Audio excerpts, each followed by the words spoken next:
What will happen to the retention and right to match rules? The IPL is coming up.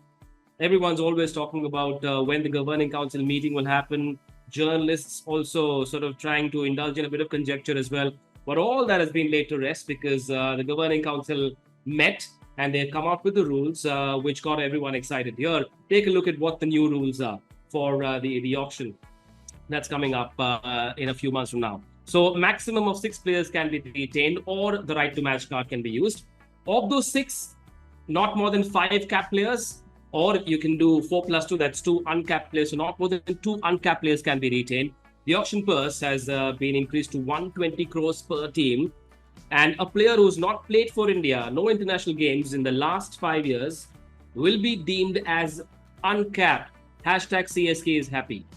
Also, a new rule that's coming is 7.5 lakh rupee per game playing fee has been added for every member of the playing 11. So those are the broad contours of it all. But what about the retention purse? We'll come to that in just a bit, but largely this number 6 is going to make everyone happy, whether it's 4+2 or 5+1, allows teams to retain the core, which will of course come at a price.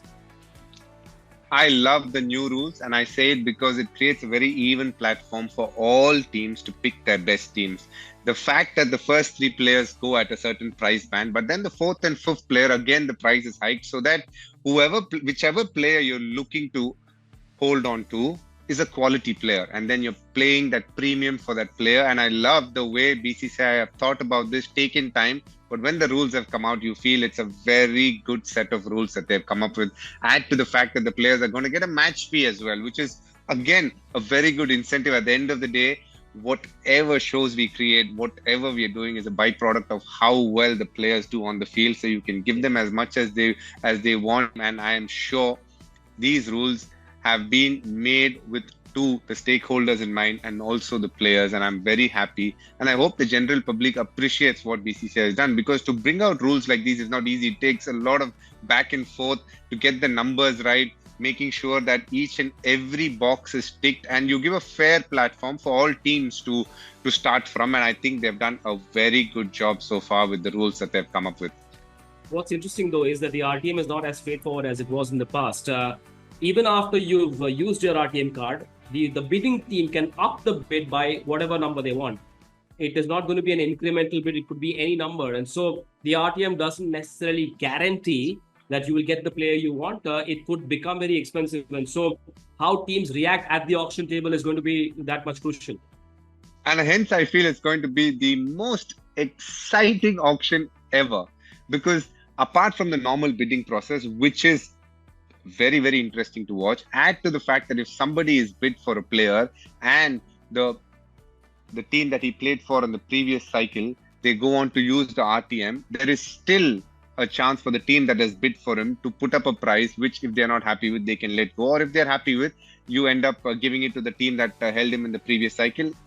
Again, a well thought out rule. At times, what used to happen is because of this right to match rule, teams used to get this player at a good value, but the team that was bid for him and won it in the first place still might have something left for him in the kitty. Now that is out of the picture. So you're giving both teams a fair chance, but most importantly, the player the right value, which is always what you want to try and achieve. And that's where, again, the IPL Governing Council has done a very good job.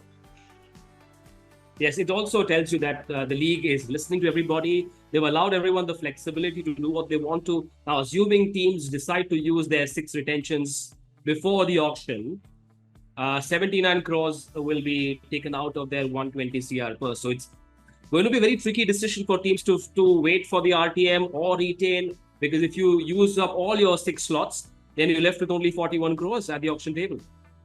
Yeah. If you decide to go for the uncapped player, you lose 4. So it becomes 75 plus 4, 79. And you're absolutely right.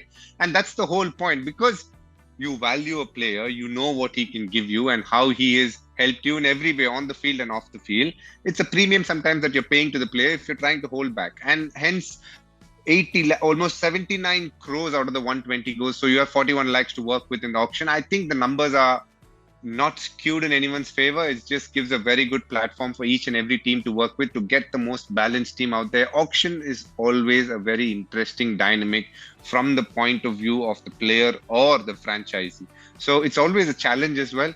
Or you can almost ask any team that sat in an auction over the years, and they'll say if they could get 75 to 80% of what they had planned, it has been an outstanding auction. If you get anywhere between 65 to 75, it's still been a very good auction. Sometimes teams don't even get that. That's the challenge of an auction. So it's got its own pressures to deal with at that table, but also why it has become such a visual spectacle for all of us watching it.